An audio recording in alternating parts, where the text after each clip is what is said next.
Bienvenue dans 10 minutes, le podcast des Français dans le monde pour aider tous ceux qui se préparent, qui vivent ou qui rentrent de mobilité internationale. Je suis Gauthier Seiss et j'ai le plaisir de passer 10 minutes avec Cécile Moroni, direction Oslo. 10 minutes. 10 minutes. Le podcast des Français dans le monde. Très heureux de retrouver Cécile. C'est pour ma rentrée d'ailleurs. Cécile, tu es ma première interview après une petite pause estivale. Bonjour. Bonjour Gauthier, ravi d'être avec vous aussi. Et tu es installée dans ton jardin à Oslo. Il y a du soleil. Ça fait contredire tout ce qu'on a comme imaginaire sur la Norvège. Oui, alors c'est vrai que souvent les gens pensent pays du Nord froid. Il y a quand même des belles saisons aussi. Donc même si c'était pas les canicules de la France cette année, on a eu des bonnes températures. Et en Norvège, l'été, on peut faire des chouettes, de la rando, de la promenade au bord des fjords. On peut même aller se baigner parce que la mer est quand même au-dessus de 20 degrés dans le fjord d'Oslo. Donc il y a des choses chouettes à faire en extérieur en Norvège l'été, ouais. On a toujours des images d'Épinal. Moi, je suis dans le nord de la France, à Lille. Je me souviens que quand j'étais animateur à Europe 2, je faisais venir des artistes.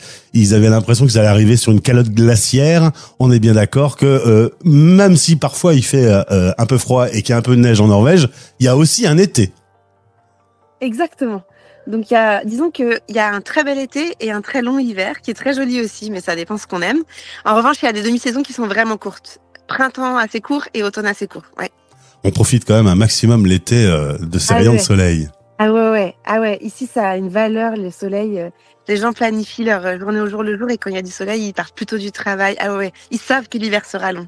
Ouais, alors, les Français sont plutôt du côté de Oslo. On en trouve où également des Français expatriés en Norvège?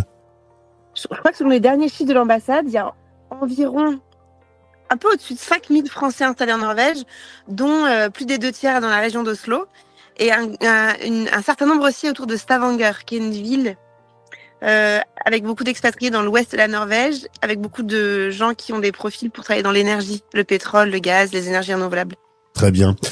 Toi, tu as fait un été en famille dans la fraîcheur de la Bretagne. Il a fait très chaud en France cette année. La zone Bretagne est un peu épargnée. Parce que disons que mon mari est norvégien, mes enfants grandissent ici. Les températures au-dessus de 30 degrés, il n'y a que moi sur nous 5 qui les supportent. Donc il faut aller en Bretagne pour que ça marche pour tout le monde. Ouais. C'est un bon compromis la Bretagne, entre la France, mais des nuits un peu fraîches quand même. Et du coup, est-ce qu'il y a eu des découvertes françaises, des surprises, des expressions, des plats, des choses qui ont marqué ta petite famille? Alors mes enfants sont pas très grands et donc ça a été une bonne immersion dans la France et le français. Et effectivement, mon fils de 4 ans, il est revenu, maintenant il dit tout le temps « Oh, je suis crevé ». Donc c'est sa nouvelle expression. C'est marrant un enfant de 4 ans qui dit ça. Et côté culinaire, il y a quand même quelques différences entre nos deux pays. Est-ce que tu leur as fait découvrir des choses? Alors les crêpes, ça passe nickel. La Norvège a des très bons produits de la mer, la Bretagne aussi, donc ça on s'est bien retrouvé. Les poissons, les crustacés. Mais alors les crêpes en Bretagne, ouais, ça c'est imbattable. Très bien. Et puis là, c'est la rentrée scolaire qui est en décalage avec la France. Tes enfants vont dans le lycée français, qui est déjà une rentrée un peu plus tôt, mais les Norvégiens sont encore rentrés plus vite. Exactement. La rentrée en Norvège, je pense que c'était il y a déjà 10 jours, donc autour du peut-être 18 août ou 15 août. 18 août, le lundi 18 août. Mais j'ai 2 enfants au lycée français d'Oslo, à l'école primaire, et puis un petit dernier au jardin d'enfants norvégien. Ouais. Donc on a les 2 systèmes sous notre toit. On a 5 semaines de congés payés en France. Les salariés norvégiens profitent aussi de ces 5 semaines? Exactement, c'est 5 aussi. Mais en revanche, l'école est plus étalée sur l'année. Il y a des journées plus courtes et moins de vacances scolaires. Avoir 2 semaines de vacances scolaires toutes les 6 semaines, comme le système français, ça surprend les Norvégiens quand je leur dis ça. En revanche, l'école termine plus tôt ici et elle est plus étalée dans le temps. Côté professionnel, on va quand même parler un petit peu boulot. Toi, tu as eu l'occasion de venir sur l'antenne de la radio des Français dans le monde lorsque tu as raflé le prix du trophée des Français de l'étranger culture et art de vivre proposé par lepetitjournal.com, et tu as également eu le prix de l'humoriste de l'année 2024 remis par RDK. Humoriste française en Norvège, tu fais des spectacles, même si dans les prochaines semaines, prochains mois, tu vas laisser un peu le français de côté. Ouais, exactement. Là, j'ai un planning bien rempli, ce qui est chouette, de tournées de spectacles, mais donc en norvégien, en Norvège. Et je fais aussi quand même pas mal de scènes en anglais, ou bien pour des spectacles pour des entreprises, ou alors pour mon spectacle qui s'appelle Norway for Beginners, que je fais avec une de mes collègues anglaises. Et là, on a un spectacle à deux, donc plutôt avec une cible internationale. Mais ouais, ce semestre-ci, moins de contenu en français et plus de contenu en norvégien et en anglais, ouais. Mais tu mets tout le temps en avant les différences culturelles entre les différents pays européens et la Norvège, notamment même dans le spectacle en anglais. Tu marques un petit peu aussi les différences. Ouais, tout à fait. Je commence à vraiment bien connaître la Norvège et donc je joue sur le côté nous les Norvégiens et versus nous les Français. Je joue avec les accents, j'essaye de surprendre un peu là-dessus, ouais. Alors, faut dire que tu vis à Oslo depuis 15 ans. Tu as découvert ces particularités, dont une qui a surpris nos auditeurs lorsqu'on a fait cette interview il y a quelques mois. Tu as sorti un livre qui s'appelle Le pays où les bébés dorment dehors. Parce que quand vous allez au pub l'après-midi, eh bien, vous laissez dormir pour la sieste l'enfant dans son landau dehors. Exactement. Alors ça, c'est vrai que c'est une tradition qui, je pense, se retrouve dans beaucoup de pays nordiques, mais qui est extrêmement surprenante quand on la connaît pas. Les enfants dorment dehors pour la sieste, hein, pas toute la nuit. Mais effectivement, ils dorment dehors, quelle que soit la météo. Alors évidemment, ils sont bien emballés, mais on voit des landaux, parfois même des brochettes de landaux devant des restaurants, des cafés, des écoles, petites écoles, où les enfants font la sieste dehors, ouais, pendant la journée. Même quand il neige, même quand il fait moins 5 degrés, ouais. Alors, moi, les retours que j'ai eu des Français qui ont entendu cette interview, mais ils ont pas peur qu'on parte avec les bébés? Ouais. Alors en fait, moi au début, je me suis dit, déjà, il fait franchement froid, alors je comprends qu'on les emballe bien. Deux, ça dit aussi, je trouve, beaucoup sur le niveau de confiance qui règne dans les sociétés scandinaves. Et une fois, moi, j'étais au restaurant avec mon mari, puis notre fils s'était endormi dans la poussette, et il me dit, je vais le laisser dormir dehors. Je lui dis, mais si on prend cette table-là, je le verrai pas, ça m'embête. Et puis il m'a dit, non, mais attends. Je lui dis, mais imagine si quelqu'un vole le bébé, quoi. Et il me dit, non, mais il a été tellement casse-pied ces 10 derniers jours que, honnêtement, personne va voler ça.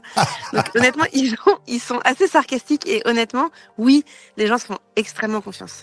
Tu vois, quelque chose qu'on m'a conseillé quand je suis arrivée, c'était fais attention quand les bébés dorment dehors, fais attention aux chats et aux renards. C'était ça le danger. C'était pas, est-ce que quelqu'un va kidnapper mon bébé? Très bien. Bon, faut quand même faire attention du coup aux renards. J'ai appris cet été que un ami s'était fait mordre le pied par un renard. C'est pas très gentil, hein, comme animal. Non. Et il faut faire attention avec ça parce que les tout petits, quand même, c'est vraiment sans défense. Donc. J'avoue. Ouais. Justement, dans ce livre, tu marques les différences. Quelles sont les autres différences surprenantes que tu peux offrir à nos auditeurs? Alors du coup, moi, j'ai pris vraiment ma casquette d'humoriste pour écrire ce livre. Mais si on est passionné d'éducation positive, d'éducation à la Scandinave, il y a énormément de choses à aller chercher dans la façon dont l'enfant prend une place différente en général dans la famille et dans la société, dans les pays du Nord, les pays scandinaves, la Finlande, et nos sociétés plus latines. Donc, par exemple, les enfants, ils sont presque à la même hauteur hiérarchique que les adultes, donc on leur parle différemment, on les inclut différemment dans les décisions à prendre, alors bien sûr selon leur âge, mais donc du coup, partant de ce principe-là, tout est un peu différent. Mais les choses que moi j'ai trouvées géniales, c'est que les enfants ici jouissent d'une grande liberté, on les laisse apprendre en essayant eux-mêmes. Donc là où un parent français dirait attention de pas te faire mal, attention avec ce truc, les Norvégiens laissent essayer. Donc il y a des enfants qui grimpent en haut des arbres et qui galèrent pour redescendre, mais s'il y a une jambe cassée, l'enfant aura appris quelque chose. Voilà comment un Scandinave va penser. On leur laisse aussi jouer avec des outils. Ma fille de 3 ans, elle avait appris à enfoncer des clous avec un marteau au jardin d'enfants. Et honnêtement, quand j'avais vu les photos, je me suis dit, c'est dingue, ça n'arriverait jamais en France. On les laisse vraiment explorer et apprendre seuls. L'autonomie est une qualité qu'on développe beaucoup chez eux assez vite. Donc cette liberté est surprenante et à la fois assez marrante parce que du coup ils vont tout le temps dans la forêt, ils apprennent à faire des trucs. Mais moi j'ai grandi en banlieue parisienne, c'était assez loin de mon rapport avec la nature, c'était de pas me faire faire caca dessus par un pigeon. Donc on est un peu dans des délires différents. Et parfois quand on part en forêt en famille, je me dis mais je suis la dernière, ils m'attendent tous. Ils sont super à l'aise dans cet élément un peu de nature quoi. C'est ça, c'est une plus grande communion avec la nature et puis le fait d'être élevé comme ça donne des adultes différents. Ouais, alors il y a une forme de résilience et de flegmatique sur les choses qu'on peut pas influencer. Et il y a un truc qui m'a vachement interpellée, c'est que par exemple les Danois et les Scandinaves en général sont assez hauts dans les classements des pays les plus heureux au monde. Et on se dit mais qu'est-ce qui fait que ça? Ils ont pas forcément des hivers très sympas, etc. Mais en fait ils apprennent assez vite à être une forme de, c'est un mot un peu à la mode et qui peut être un peu banalisé, mais un peu résilient et de pas trop se laisser démonter par des choses qui peuvent pas influencer. Par exemple, on met les enfants dehors, quelle que soit la météo. Et ben les miens, du coup, s'il pleut, ils ventent, ça leur entame pas le moral, quoi. Donc il y a ce côté un peu faire feu de tout bois et pas trop passer du temps à pas changer ce qu'on peut pas changer. Donc oui, je trouve que ça rend les adultes plus zen sur certains aspects, ouais, tout à fait. Et quand tu fais ton spectacle, est-ce qu'il y a des moments, quand tu le fais en français, où les Français dans la salle sont surpris de ce que tu peux annoncer sur la vie norvégienne ? Ouais, alors les Norvégiens, ils sont à la fois patriotes, mais assez humbles aussi, donc ils adorent qu'on parle d'eux. Donc ils sont hyper contents d'avoir quelqu'un qui parle d'eux. Je le fais toujours avec beaucoup d'amour, en disant que je suis naturalisée, que je suis norvégienne et tout, ce qui me permet un peu du coup d'en rajouter des tonnes. Mais parfois, évidemment, quand quelqu'un te parle de ta propre culture, t'as souvent le réflexe de dire « j'avais jamais pensé à ça ». Par exemple, mon mari, il trouve hyper bizarre qu'on boive du café dans des bols. Il trouve ça hyper bizarre. Il me dit, mais vous avez des tasses? Pourquoi vous faites ça? Vous n'êtes pas des chats? Et j'avais jamais pensé à ça. Donc, je pense que chacun a son côté un peu, tu vois, quand on te donne une lumière sur des choses que tu as toujours fait, t'y pensais pas vraiment. Donc, le public norvégien est assez demandeur parce que souvent, ils disent, ah oui, c'est vrai qu'on est comme ça, j'avais pas pensé. On regarde aussi souvent les différences dans le monde de la politique. La France s'embourbe aujourd'hui. On s'en sort pas vraiment. On dit que les politiques ont plus d'avantages, etc. Il paraît que tout ça est un peu mieux organisé dans les pays scandinaves. Ouais, alors c'est une bonne question. En plus, il y a des élections qui sont imminentes en Norvège. Donc, c'est une monarchie parlementaire, la Norvège. Donc, c'est des élections parlementaires qui vont donc définir un bloc qui va gouverner la Norvège pour les 4 prochaines années. Pour ceux qui ont regardé la série Borgen, qui est au Danemark, c'est exactement ce système-là avec des alliances. Donc, à la différence de notre système qui est vraiment focalisé sur une personne, en tout cas pour les élections présidentielles, on a un système en Norvège qui est focalisé sur un parti et des projets. Et une fois les élections passées, il n'y a pas un nom qui sort, parce qu'ensuite, il y a tout le jeu des alliances pour dessiner une majorité parlementaire, et ensuite, il y a un nom de Premier ministre qui sort. Donc oui, ça c'est très différent. Il y a très peu de corruption, il n'y en a pas du tout. Faut pas non plus mettre tout peindre en rose, mais c'est des États relativement où une transparence et peu de corruption règnent. Par exemple, les scandales qui vont faire qu'un politique doit démissionner, je dirais que la barre de tolérance en Norvège est bien plus basse que ce qu'on pourrait accepter en France d'un homme politique ou d'une femme politique. Par exemple, il y a une femme politique en Norvège il y a 2-3 ans dont on a découvert qu'elle avait triché sur une partie de la rédaction de son mémoire de fin d'études 20 ans plus tôt. Elle s'est excusée, elle a démissionné. Donc ça, c'est à mon avis assez différent.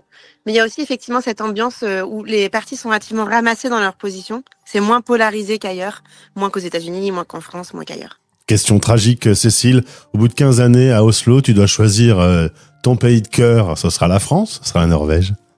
Ah, c'est la France, ouais. Ah ouais. J'adore la Norvège et je l'ai vraiment adoptée. Et je suis hyper attachée à cet endroit. Mais ouais, mais c'est un peu étrange, c'est une bonne question. Je sais pas ce que les autres te répondent quand tu poses cette question, parce que quand on vit à l'étranger, parfois on se sent un peu étranger partout, il y a la maison partout. Ça dépend des moments, ça dépend des phases de la vie. Moi, avoir des enfants qui grandissent ici, ça m'a encore plus attachée à la Norvège, mais aussi, ça m'a fait chercher aussi beaucoup la culture française, d'où notre choix de l'école pour les enfants. Donc c'est une sorte de dualité qui est à la fois magnifique et parfois un peu douloureuse, ouais. En tout cas, je vous invite à découvrir le livre désormais en français. Tu vas même pouvoir nous le montrer, Le pays où les bébés dorment dehors. Je dis ça parce que maintenant on retrouve des interviews vidéo sur nos réseaux sociaux.